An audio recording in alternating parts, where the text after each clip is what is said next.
Hello, everybody. Welcome to the Enough to Keep Going podcast. This is episode number 58 of our GX show, otherwise known as the Gamer Xperience. Oh, look, the bat signal. All of a sudden, we need Batman, I guess. This is the Gaming Xperience podcast, and today is Tuesday, August 21st. August already. We're on the cusp, or I guess we're the start of the great fall deluge of games that's going to be coming up on us here anytime soon. And tonight I have with me Mr. Swissguard. Swiss, how are you doing? Looking very dapper tonight. Got a tie on. It's Tie Tuesday. It's Tie Tuesday. I wasn't expecting the bat signal, nor was I expecting the Monty Python-esque difficulties with the countdown. I know. I was very confused. In the pre-show, but it was just one mistake. I put 33 in instead of 3. Well, you did 33, and then you did 3. Right.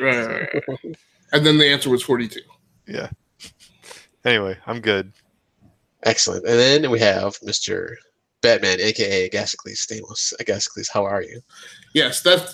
I've had that for a while, but it has just not specifically been in the location for me to actually put my hands on it before the start of a podcast. So nice. Well, we're actually going to keep it with you, Mr. Agasicles, because you have. Well, give me some buffer here to get the social media out and to get my lights back on, because. Okay. I don't think people want to look at film grainy Agasicles for an hour. Sure, that's fine.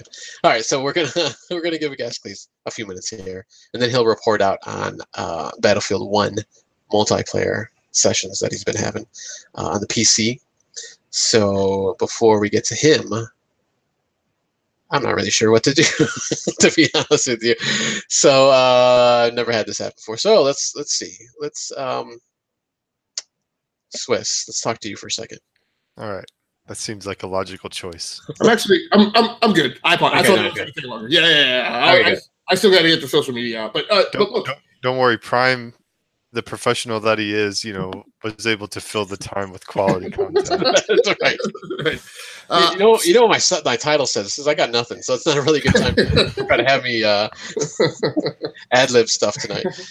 So go ahead. So the report out on Battlefield 1 multiplayer is that the surprise, the rope-a-dope, is that there's no report out because nobody plays Battlefield 1 multiplayer anymore. It was quite shocking. If you go over to my YouTube channel, Rounding Off Infinity, look for the most recent episode of the Firearms Tales, which is my labeling and branding that I put on all my gameplay, let's play, live stream videos that feature first-person shooters. I spent 15, 20 minutes maybe Saturday night trying to get into Battlefield 1 multiplayer and found no one. So maybe it was me, maybe it was something that I did incorrectly. In stark contrast, I rolled to Rainbow Six Siege and immediately found games with no issue. So I don't necessarily know that it was me and the options I was selecting for matchmaking. I just didn't find anybody playing. So the most interesting thing for me out of that is, what does that bode for Battlefield 5 and for EA's model? Now, did Battlefield 1 have any season pass or microtransaction-y stuff to keep people engaged in it? I believe it had a season pass. I think it had 4 expansions, and I saw something in there about Battlefield packs or whatever they called it. But it was interesting when you said Battlefield 5, if we kind of have a deep dive moment.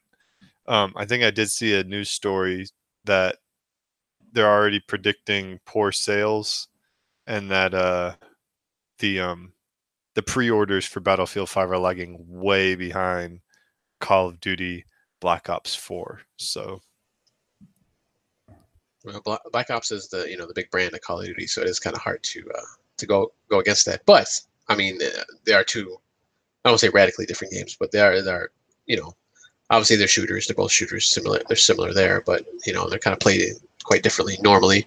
But yeah, that's interesting. Were you looking for all modes, or did you just pick a specific mode, or did you try all of them? Or? I just did it all modes, and then a couple times I tried looking for specific modes, but I tried to keep it as open as possible.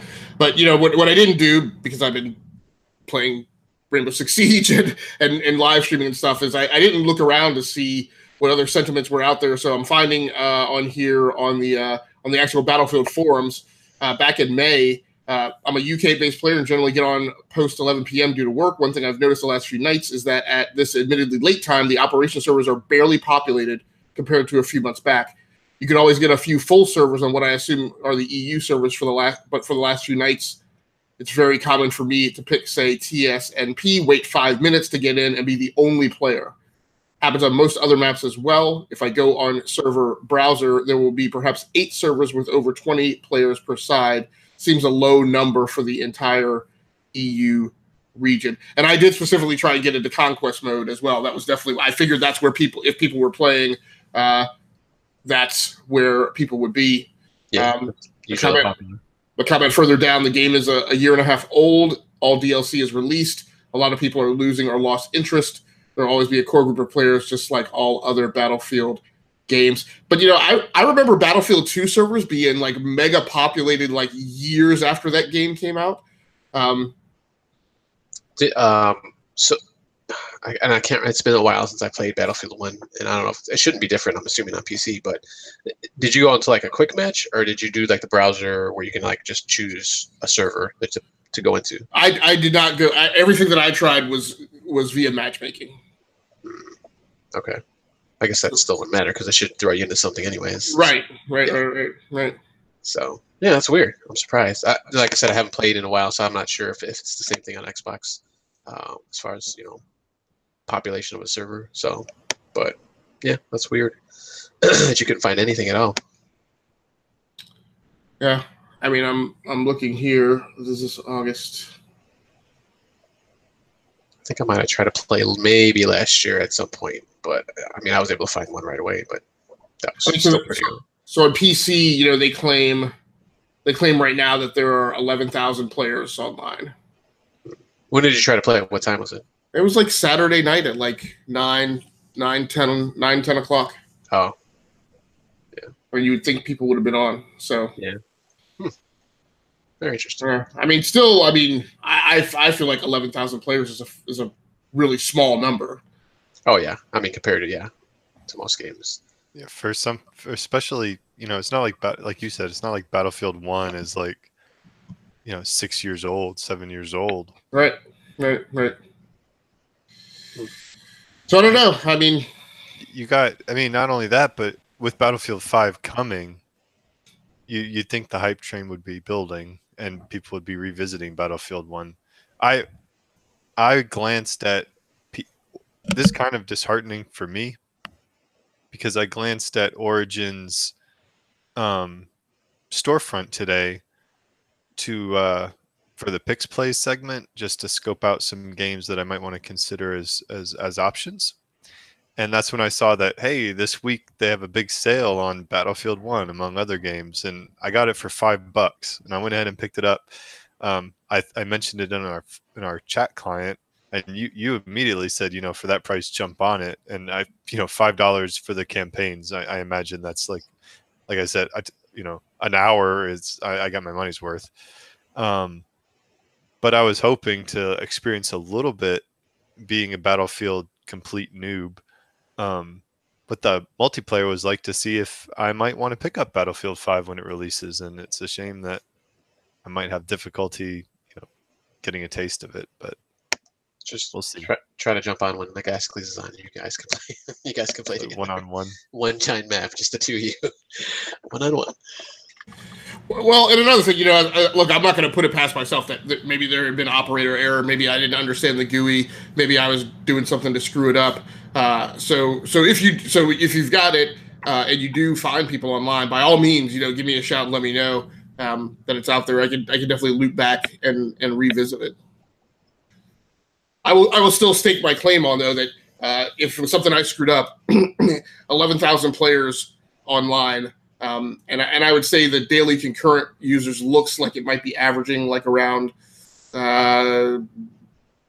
maybe 14,000 now. That's still a really small number to me for a game that's about to launch its sequel. It seems, and I mean, it's a year and a half after launch. That feels to be like a very tepid level of commitment to the franchise long term. Where's look at, Rainbow Six Vegas came out. They came. I mean, Rainbow Six Phase. You say Rainbow Six Siege is older than Battlefield 1. It has way more daily concurrent players, right? Let's see.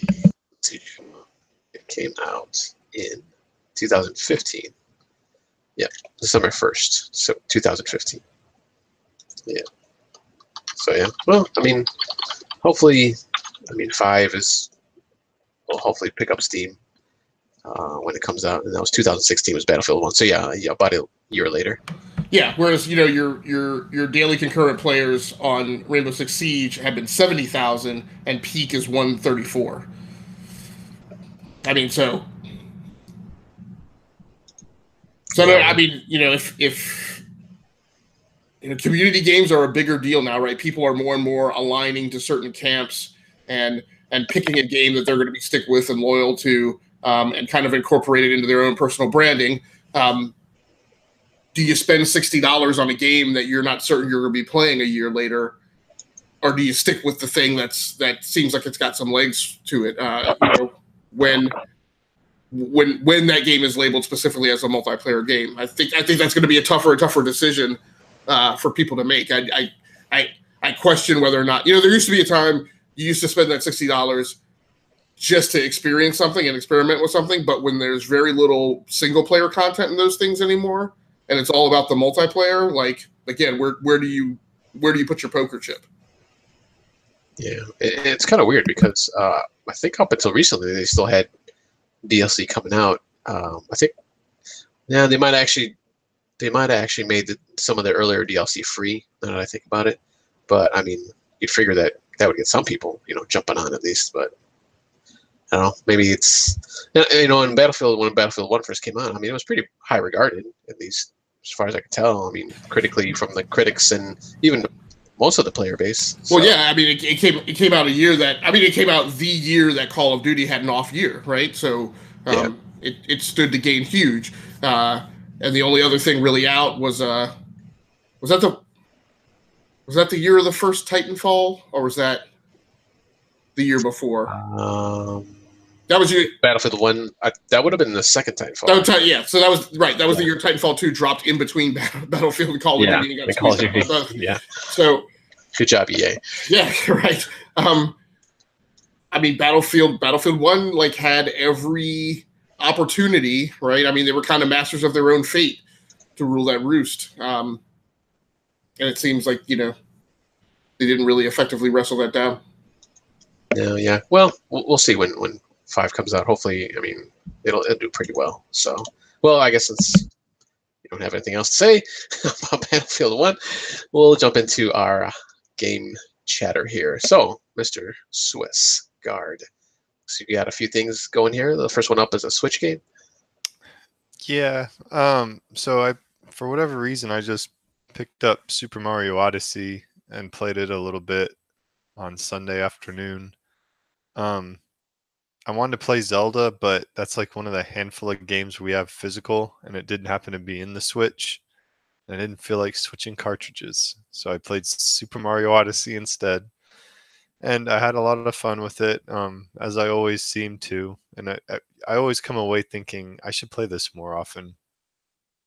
And especially given some of the games I've been playing recently, it's just, I love how, you can play for 20 minutes and get some moons and feel like you accomplished something. And it just, the satisfaction loop in the game is rapid. I know there's a term for that, but I can't recall it at the moment.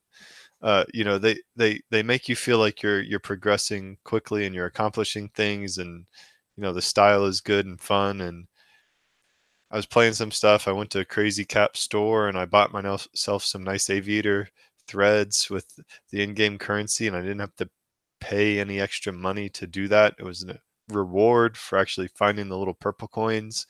So I don't know. It's fun. I enjoy seeing like Nintendo when they're on their game with design, and you play some other games and you come back to Nintendo and you're like, man, they just get it. They know how to make a game that's enjoyable and quick and perfectly suited for the Switch and the style of play that you do when you just happen to sit down on the couch for 20-30 minutes that you have a break. So I don't know. I had a lot of fun with it, and I'm curious if you guys have touched it, since basically well, you guys both got it right around launch, right? Yeah. I did. Yeah. Have you played it recently? Has anybody picked it back up? I never picked it up the first time. Oh. I have it. I have yet to boot it up. Sorry. No, it's been a few months since I picked it up. I remember I picked it up when my son, he was like big into it all of a sudden, like after it is. This was like a few months after it had launched. So, and then once I saw him get into it and we get excited about it, I started playing it again, and then I kind of just fell off again on it. Just there's too much to play, so it kind of fell to the wayside. But I have the same feeling when I do play it. I was like, oh man, why do I stop playing this? And it happens. Just too much out there. Yeah, I want to play a lot of games and I never do, but this is one of them that I'm glad we picked it up and my family likes it, and there's not much to say about it. People know what Mario Odyssey is at this point, but yeah, for me, the one thought I had that I said I got to make sure I mention on the show is just that wondering, like, real quick, oh, I found a moon here, great, and the reward cycle was pretty good, especially compared to something like that I've been playing, like The Witcher, where it's much more narrative focused and it's just a different kind of pace. And but yeah. Yeah, this is kind of weird because this Mario, it kind of plays more my play style recently, where I'm just, well, except for No Man's Sky, but like PUBG and Rocket League and even Fortnite, I can just go in there, play a game or two, and then I can get out and go do something or whatever. Or if I just have a quick second, and Mario's kind of like that now. You just go grab a couple moons or something, and you can just find a few if you want. Or you can find 100 if you really want to, but it's kind of, you're limited to you can limit your own self. But I don't know why I kind of just fall off of it sometimes. So I will say one of my sons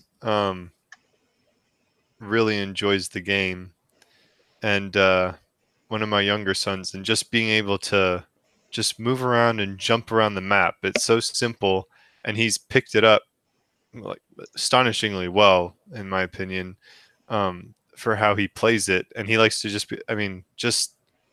just the mechanics of moving and jumping. You'd think that'd be boring, but with Mario, they make it fun. So kudos. Yeah.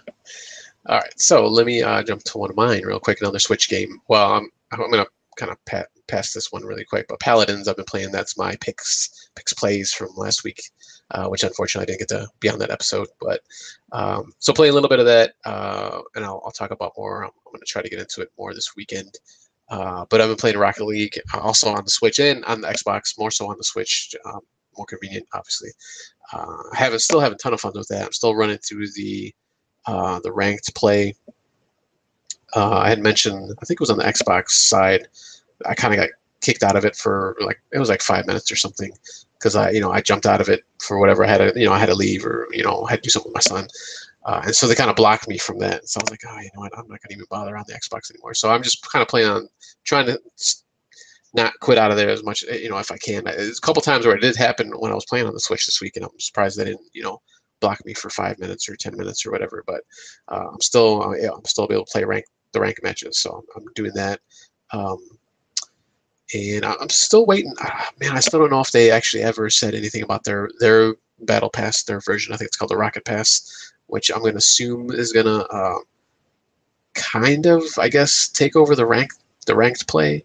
Because when you're playing ranked, you unlock stuff like special stuff that you might not normally unlock just by playing the game. So I wonder how that's gonna play. I gotta look up some more information on that just to see how that's gonna roll out.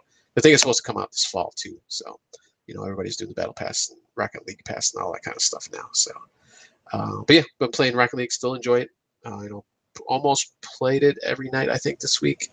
Yeah, so I'm having fun with that. Mr. Gaskley, I'm sorry, go ahead. I was just going to ask you, like, I mean, you've definitely been heavy. I guess No Man's, well, would you consider No Man's Sky a community game? Because it just feels like you're heavy on these like competitive, type community games lately. Do you foresee yourself getting some RPGs or just like some adventure games or anything this fall? Like, anything like major on your radar? Or are you just kind of locked in right now? Yeah, I mean, the one game, which I think I mentioned before, was Just Cause 4. I mean, that's, just kind of crazy fun, action game. I mean, that's, it's just a single player game. As far as I know, I don't think it's multiplayer at all this time around, even though the community, I think, wants that. But that's probably only the real game I'm probably going to get that I'm looking forward to. Well, I mean, other than Call of Duty, I'm already probably going to pick that up. I'm still having my reservations. They're supposed to have their battle royale beta this September. So I think actually in a few weeks, they actually just released the dates, and I forgot what the Xbox one was, but I want to see how that is, because I played the regular multiplayer, and it was, I don't know, it was okay. Because this is, Black Ops 4, and it actually takes place before Black Ops 3. It's prequel, and you can't do all the jumping and all the goofy acrobatic stuff that you could in Black Ops 3. And it kind of uses most of the same characters that you can choose from, because there's like classes now. And I just couldn't get past that. Hey, I got this guy, but I can't, or this woman, and I can't jump around now. I'm just kind of stuck on the ground, even though the maps look like you'd be able to do that, but I don't know. It's just kind of weird the way that played out. So hopefully the Battle Royale game will turn me around. Is this a game? Are you saying this is a multiplayer game that has gotten rid of bunny hopping? Well, no, you can still bunny hop, but you just can't do like the wall runs and okay, super jumps like you could in Black Ops 3. The Titanfall kind of stuff. Yeah. Okay. Which I liked, but now it's gone. And I don't know if I mentioned this in a couple episodes ago, but in World War II, I didn't buy that one, but I played the beta. I was fine with it there because it made sense. It's World War II. You're not going to be doing that. Right. Yeah. Now that they're still using the same characters, it doesn't jive with me. So when you say characters, are there like, I guess they're classes? Yeah, they're classes. Yeah. Okay. They each, they each have their own name and they have their own ability. Even though I don't know if they each have their own ability on this one. I didn't really see it too much because I only played maybe a handful of games. Okay. So, but they're relatively small in number. I think there is 6 or 7 classes altogether or characters. Yeah. All right. Gotcha. So not too much. Not a Street Fighter racer where there's 20, 25 characters. So. Right. Or like a hero shooter or anything like that. Dive topic, by the way. It feels like all these games now, like the character count is going to insane levels, and Smash Brothers Ultimate is just like taking that and every character. Yeah. They're like, hold my beer. All right, Overwatch here. Let me show you. Let me show you how it's done. Yeah, but yeah, that actually might be a good topic to visit.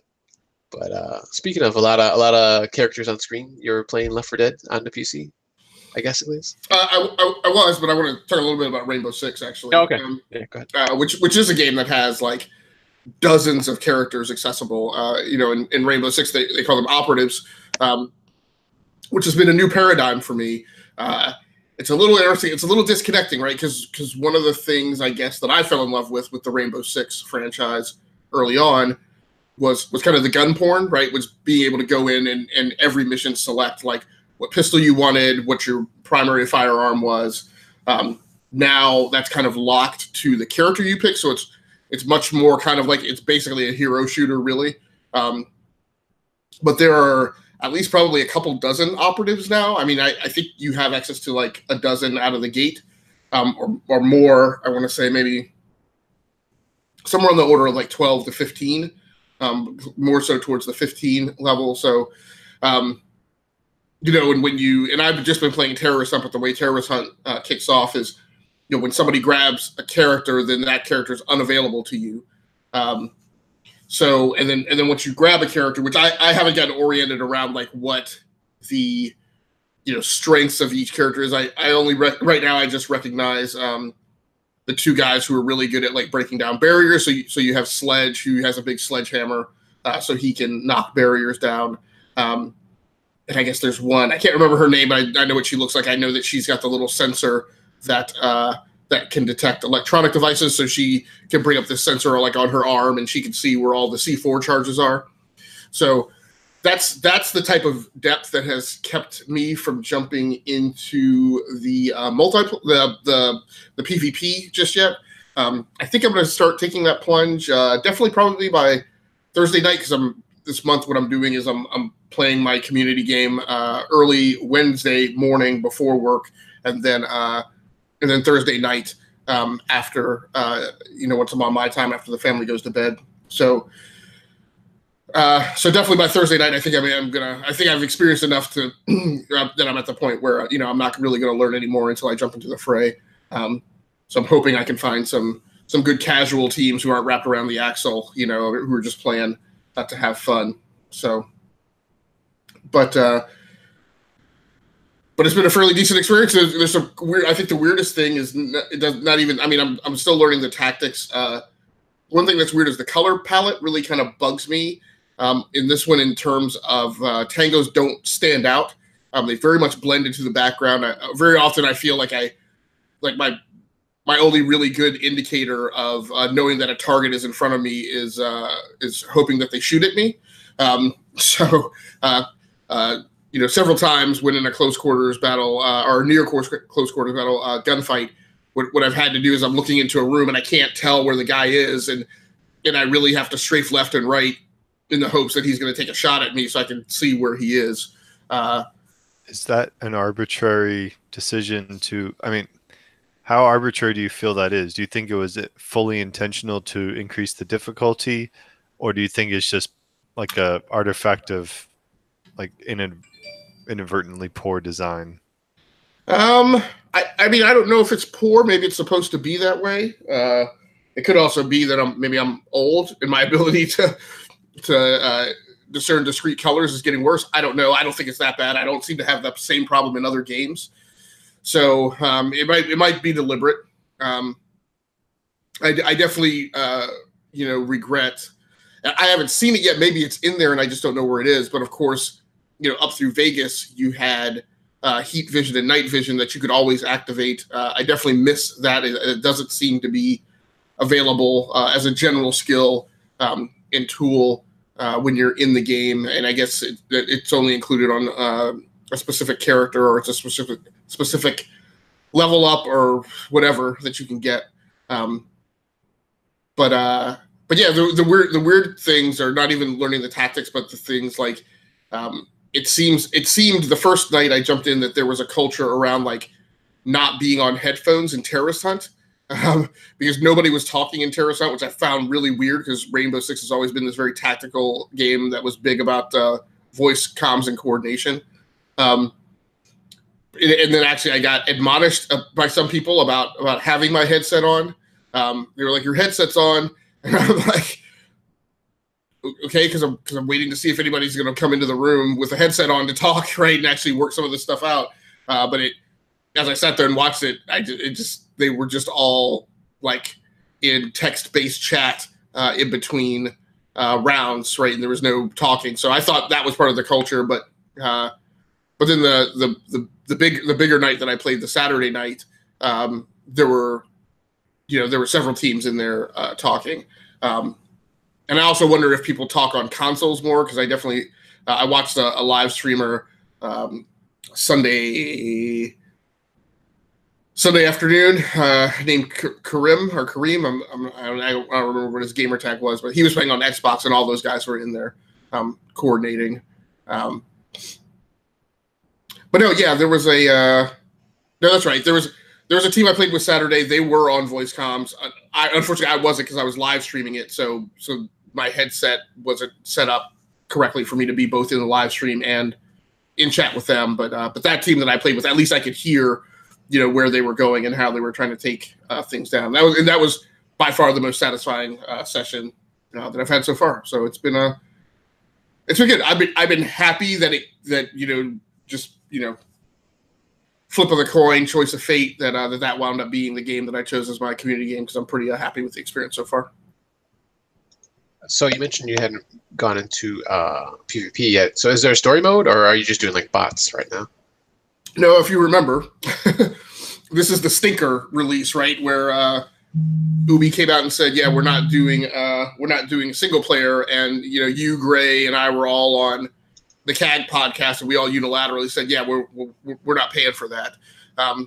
And then that holiday season, that cruise mode of the year, like in between Christmas and New Year's, where I sometimes make bad decisions about games that I buy. I bought it then, but I just never got around to playing it. So no, yeah. So this is the one that there's no story mode or real single player, other than like the training sessions that you can do. Oh, okay. All right. Cool. All right. Swiss, did you have any other questions or comments? If not, go ahead and take it away for your next PS4 game here. No, I talked about Nier Automata a lot last week, so I think I'm just going to circle back. I got No Man's Sky on PC. Oh, no, yes, I think it's been a few weeks I keep having it in the agenda, and we never get around to talking about it. So I finally want to get in on the No Man's Sky talk now that I've had a little time to play it. And I know you've been playing it, Prime. So I picked it up. I guess Steam had some sort of midweek sale or whatever, so I got it for $30, which I didn't think was too bad. I'm enjoying it. It's I definitely think it falls into that category of you make your own fun. But fortunately, I kind of am a sci-fi nerd, so going from planet to planet and scanning life forms and mining and whatnot and crafting materials for my ship. Yeah, it's kind of like it's an enjoyable experience for me. I don't know if it's going to have the legs for me to like continue playing it. We'll see how it gets when I get some bigger starships and all the the fancier stuff that Prime's into. At a practical level, I don't like the interface much. It feels, I hit tab and it brings me to one set of menus, and then I got to hit the letter P to get in another set of menus, and it's not cohesive. And you mentioned it early on when you started. You have these missions, and it's kind of like you're a little bit left to your own devices to kind of figure things out a little bit, and it just, I don't know, it feels like the UI could have used a little bit more time, at least on the PC, a little bit more cohesiveness, not the right. It's just, to me, it's not as intuitive as I'd like it to be. So, but beyond that, it's pretty. I'm enjoying it. I made the mistake of like one of the first things I did was shoot one of those sentinels with my mining laser. That was bad. Oh yeah, big mistake. Yeah, but got resuscitated and we're good. I spent about 25 minutes trying to get my dude when I got to the first space station to look like Link from The Legend of Zelda. So adjusting the pant type and setting the primary and tertiary colors just so. But yeah, I want to keep playing it. I have a sneaking suspicion this is going to be the game that kind of gets bumped as other games start to crowd in, though. Yeah, it's definitely one of those ones. Like you said, it's you kind of pick one of the things you can do in the game and kind of go with it. Because at the onset, I was trying to do a little bit of everything, and I can't do that. It's just too much work to hey, I wanna I got a freighter now. I want to get frigates. I want to send them out. but then they have problems and you gotta repair them or bring them back or just let them do it. It's just too much work. You gotta like kind of focus on one thing, otherwise you kind of get lost. And the one thing I started focusing on, well, I started focusing on trying to like build my base, which I did start to do, and then I there's a thing over here. I gotta go and do that. So I started doing quests now. I'm just doing like the main quests. I think I mentioned that yesterday, or maybe in the last episode. I can't even remember now. But I'm starting to do that now. And actually, I kind of got forced to that because I did one main quest because I have like three different ones I could do. I did one main quest and then it like took me away from the galaxy I was in. So I can't do like I physically can't do the base building anymore.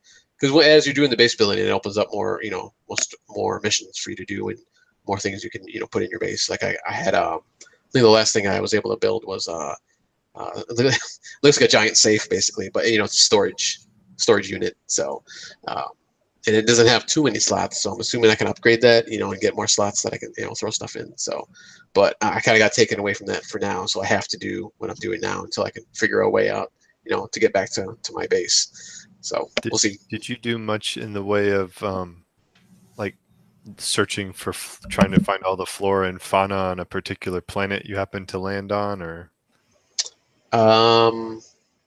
Not all of it. There are some missions that are kind of like that. They just ask you to scan so many animals or plants or whatever. So I've done that, but I've never like tried to like totally go through like a whole planet and scan everything. And then one thing that I noticed when I first started, so it seems like everybody starts on a different planet, like a random planet, right? Yeah. Are they generally structured to be the same as far as the like difficulty of the planet? Because I know the planet I was on was super hot, so I kept having to repair my exosuit and everything, and I assume that's intentional to get you to understand, hey, you're not invincible here. You're gonna have to collect these resources in order to survive. And there's I was a few times I was kind of on the precipice of death as I was searching for whatever carbon or oxygen or the sodium. I think it was sodium. Or, yeah, I couldn't find anything.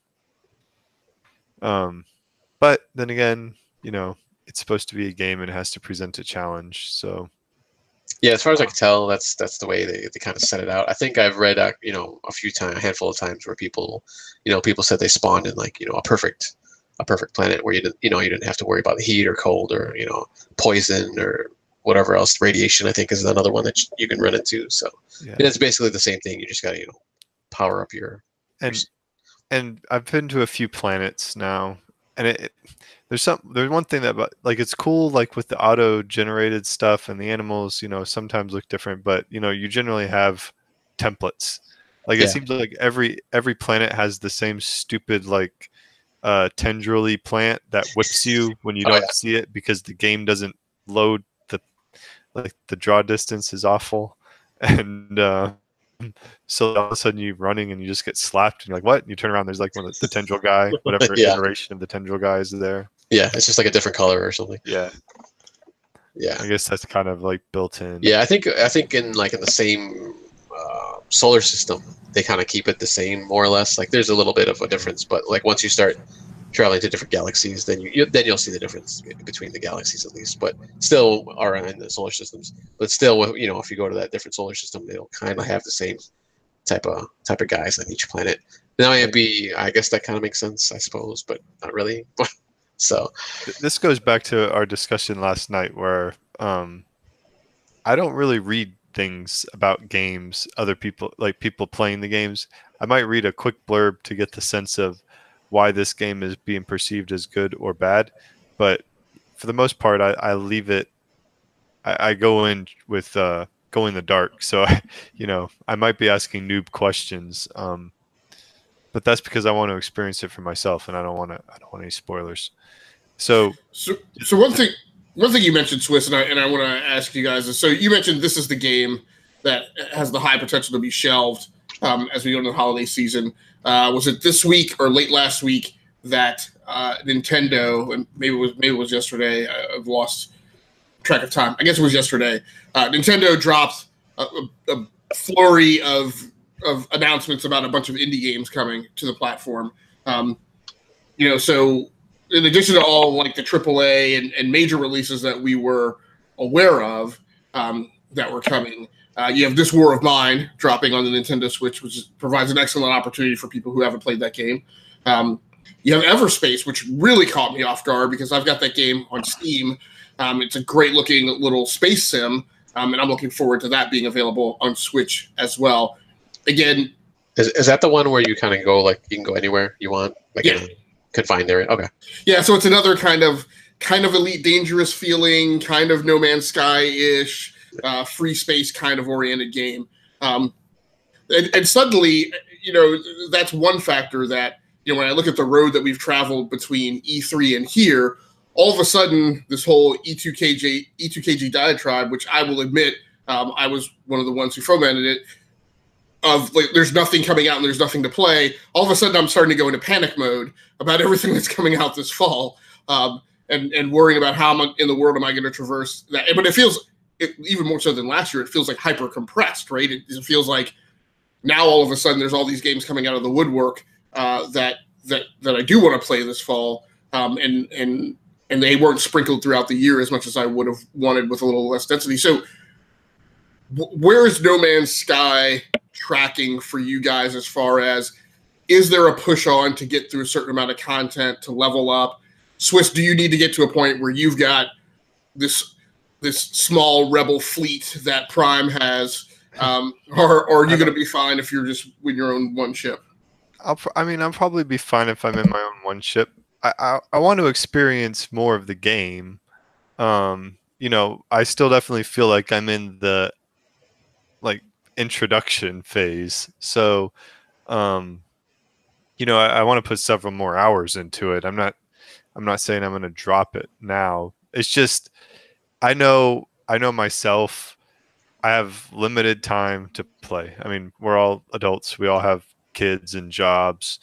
So I have very limited time to play. And there are other games where narrative seems to pull me towards that game more than others. And like I said, with Mario Odyssey, I picked it up for half an hour.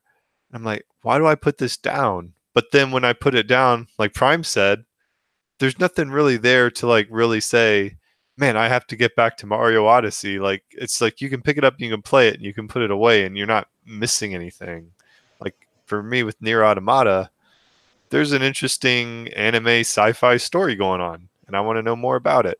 With No Man's Sky, there's the vibe of what you put into it's what you get out of it. And for me as a gamer, I don't dislike it. I enjoy it when I play it. It's just, it's easy for me to pick a different game when it comes down to it.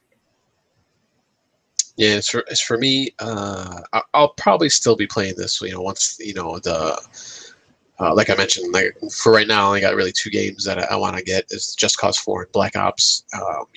Black Ops will probably, if I get it, then it's still a question mark. But that might take over my Rocket League gameplay. In the short term at least. And Just Cause, I'll probably just play on and off, just like I played Just Cause 3. In the last couple of years, I picked it up for a month or two, played it straight, and then I dropped it, and then I kind of just did that every once in a while throughout the year. So I'm still gonna be playing this game. There's a lot to it, so, and I'm definitely enjoying it, and I want to kind of get more into it. And Swiss, I had a question for you. So now you had mentioned you didn't want to look at reviews. Or just opinion pieces that people had about the game. But so you don't even look at you just try to look at facts or anything like that. You don't want to look at anything at all. I want to say that I watched a few videos, talking about. I remember watching a couple of reviews just because, remember when it first hit, there was the whole zeitgeist about how the content was lacking. So I watched some with that, and then I watched a few things hey, these are some great things that they added in Next, the new update. Right. Just enough to know, oh, okay, they did, they've been working hard on it. Most of my hype got from just the fact that you and DB enjoyed the game. So I saw it was on sale. I saw you guys were really enjoying it, so I thought I'd give it a shot. And you know, it's probably just my OCD. Like I don't know. You know, as games move up, you know, I'll monitor the previews and whatnot, so I kind of know what to expect a little bit. Like, you know, I'll glance at a story about Assassin's Creed Odyssey and see what kind of gameplay systems they have going, but for the most part, I like to kind of go in and just be able to experience the game, form my own opinions. When a game really captures me, either I really enjoy it or I actually despise a game, that's when I really go looking at the reviews to affirm my opinions. But need that justification. Yeah, if it's mediocre, I don't really look at anything. It just kind of fades away. I will say there's one other reason that I would stick around, and is if I'm ever able to play multiplayer. But DB and Prime have it on Xbox, and I'm just over here on PC all by my lonesome. Yeah.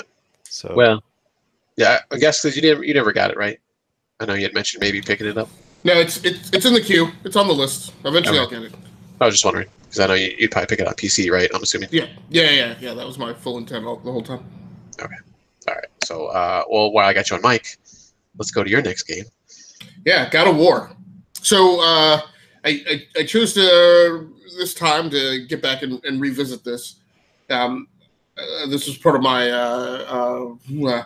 regularly weekly live stream sessions that are going this month, which go at 4 a.m. on Mondays and 11 p.m. on Mondays as well.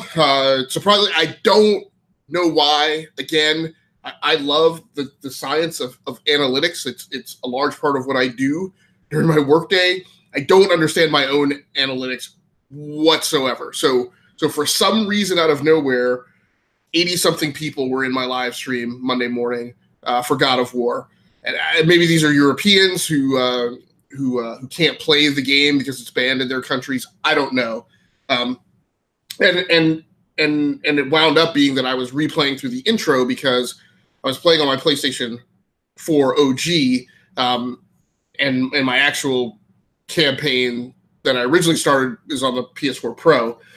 But that was actually good. I'm one of these people who I don't mind revisiting the starts of games because I feel like you learn or understand something a little bit more about, you know, the intro. So I didn't feel it was as clunky as I felt the first time I played it after the game's release.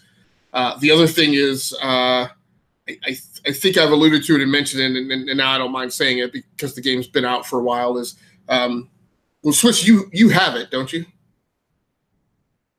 Yes, I haven't played it. I watched my wife.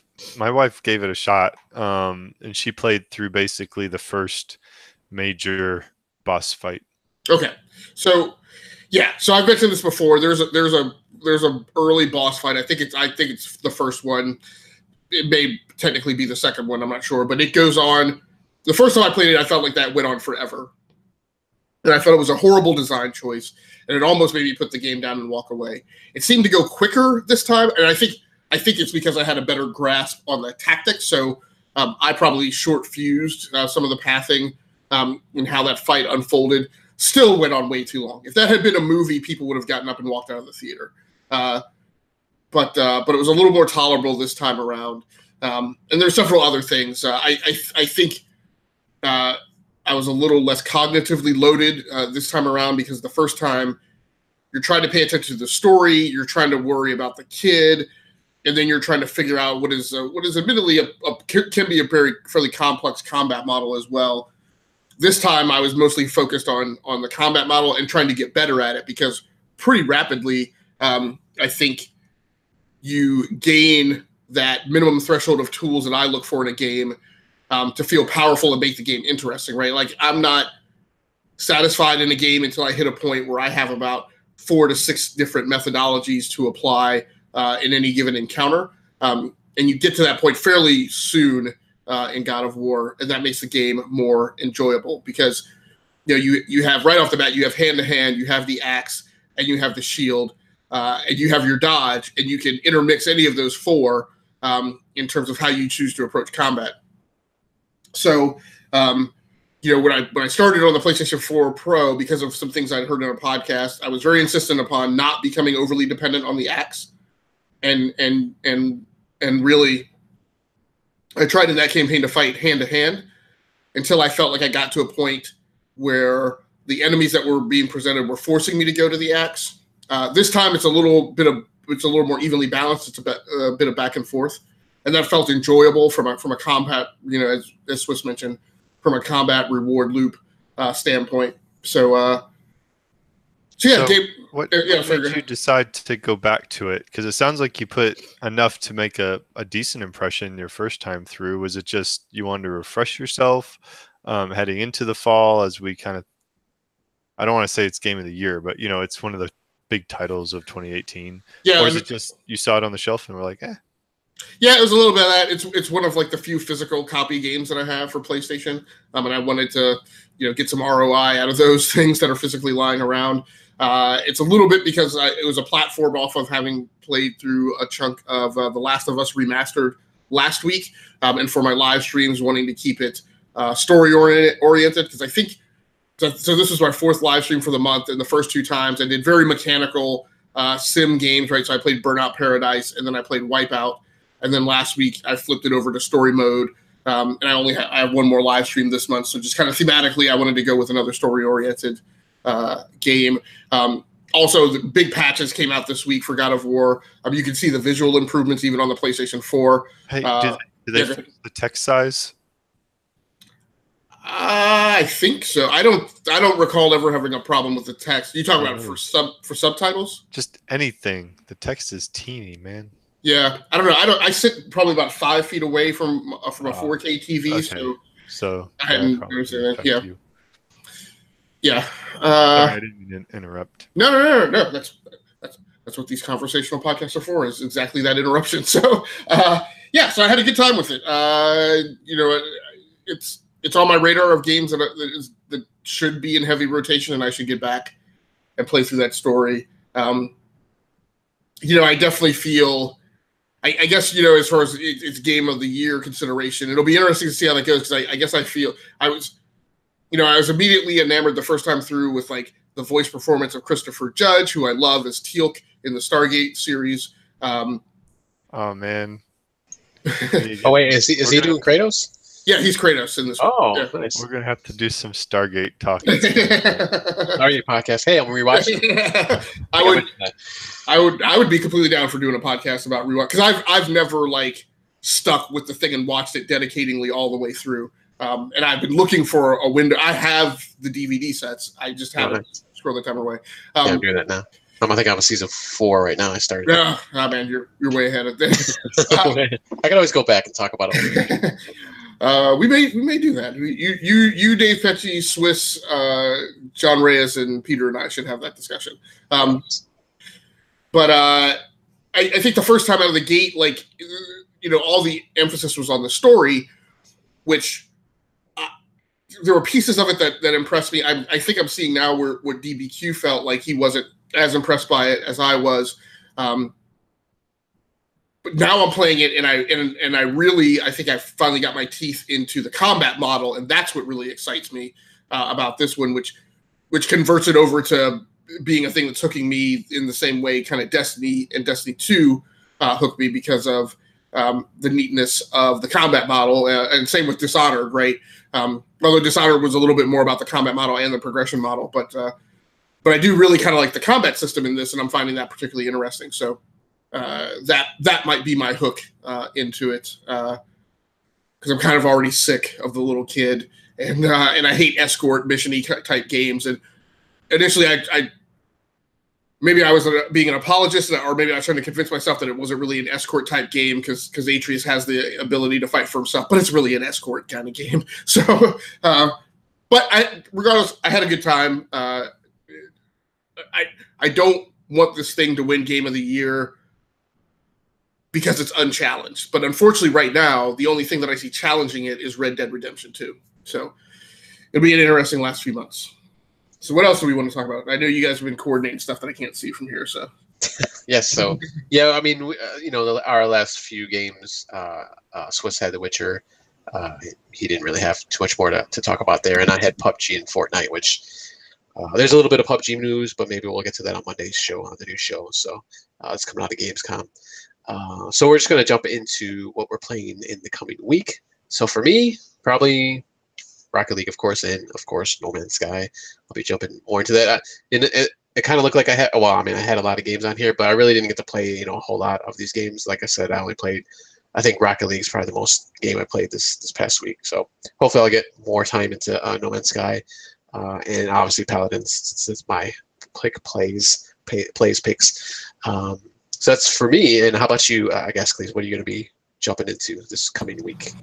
So I am pretty excited. I don't know when I'm going to get started. It may not be tonight. I still have like 5 comic books I got to read from last week's shipping week that I haven't gotten around to. So probably tomorrow. What's that? Can I ask a question? Yeah. Because you do comics, you do TV shows, you do all this stuff. Do you sleep? I want to know when you sleep. Or do you get like an hour of sleep? How's that work? You got tech reviews. You do like a million podcasts. I mean, there are issues.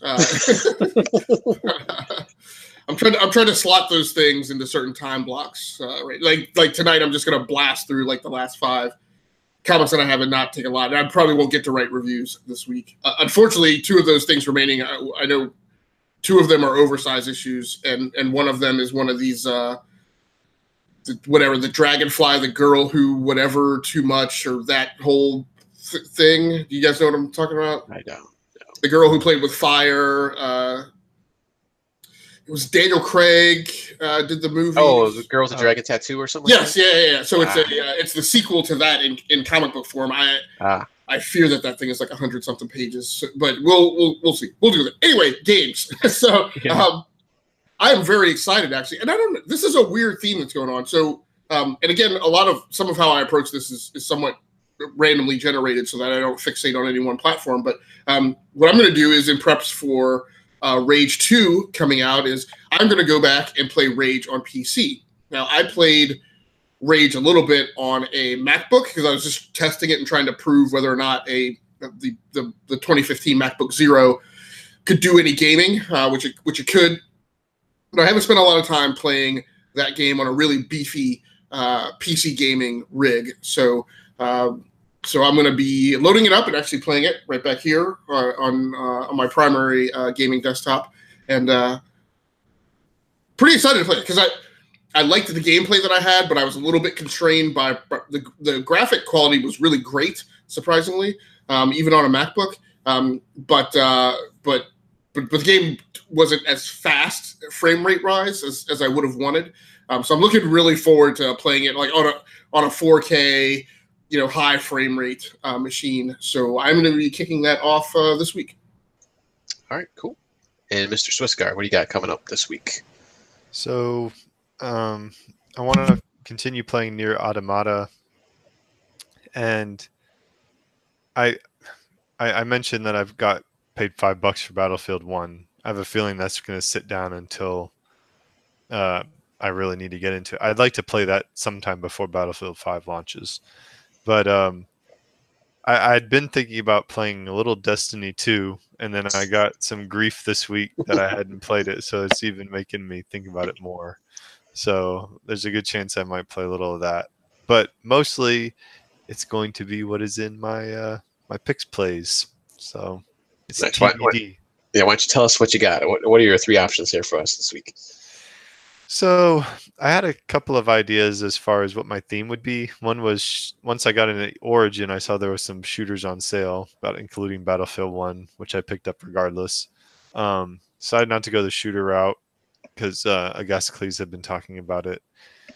I'd been wanting to pick up a racing game, so I started looking around for some racing games to get, and I didn't see anything on the cheap that I was terribly interested in. And that was in Origin that you were looking for a racing game? Just after I looked at some Need for Speed, and then I was just looking on Steam and everything. And okay. I briefly considered like a Wipeout and GT Sport and everything, but decided I wanted to get some games that I actually kind of like definitely we're planning on playing. So I went with like a more interesting art direction theme. So I have Captain Toad Treasure Tracker, which I really wanted to play for a long time, and I had on Wii U until one of my kids snapped the disc somehow, trying to pull it out of the case. But then they announced it was coming for Switch, so I've been meaning to get it on Switch. Dragon Quest Builders, which I have on PS4 here. My son played it a little bit.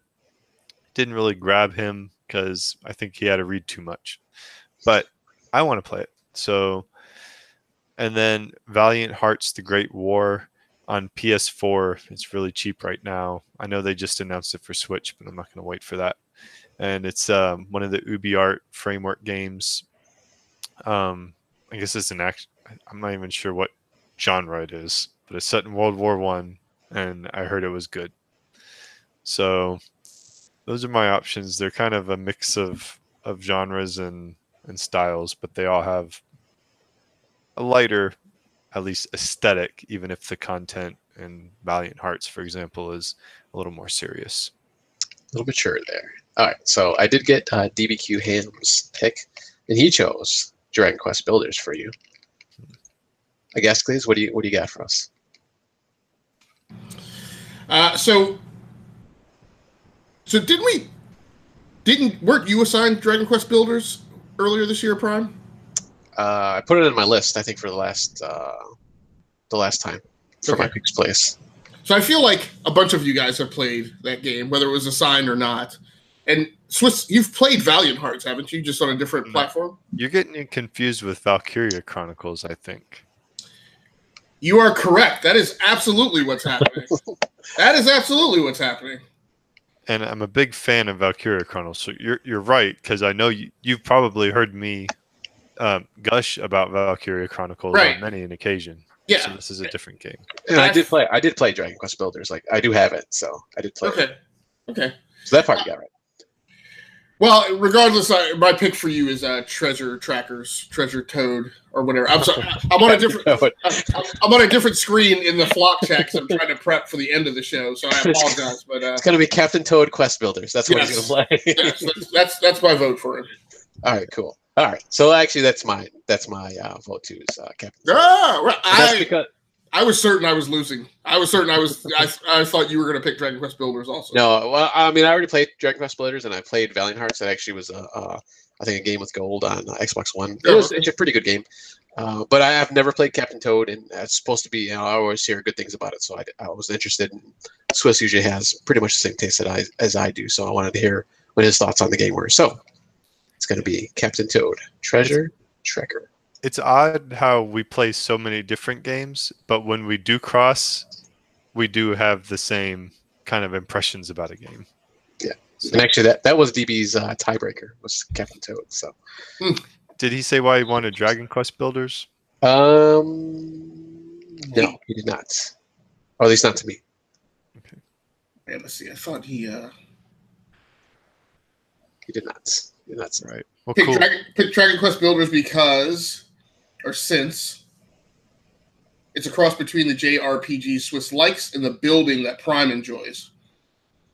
So that's why you picked it. All right, there we go. I thought it was a good hybrid pick between the two of you. I get a justification for buying more games. That's right. So if there's one thing that this show has been good for, acquisitions. At least it's something you want to play. No, it's been and play. I've been meaning to get it for a long time. So I'm like, did you get to play it when it was on the Wii U at all, or just a little bit? No, like my son played it, and then like a week later, like my 3-year-old was going through a phase where he kept trying to want to set the games up himself, and I don't know how he didn't know how to pull it out of the cartridge, but it was like he snapped Nintendo Land, he snapped Captain Toad, and he snapped. I think we don't have Yoshi's Woolly World anymore. All 3 of those games got destroyed in the span of like 3 weeks. Nice. And that's when I moved my game collection. Oh yeah, I learned that lesson too. A different place, but yeah.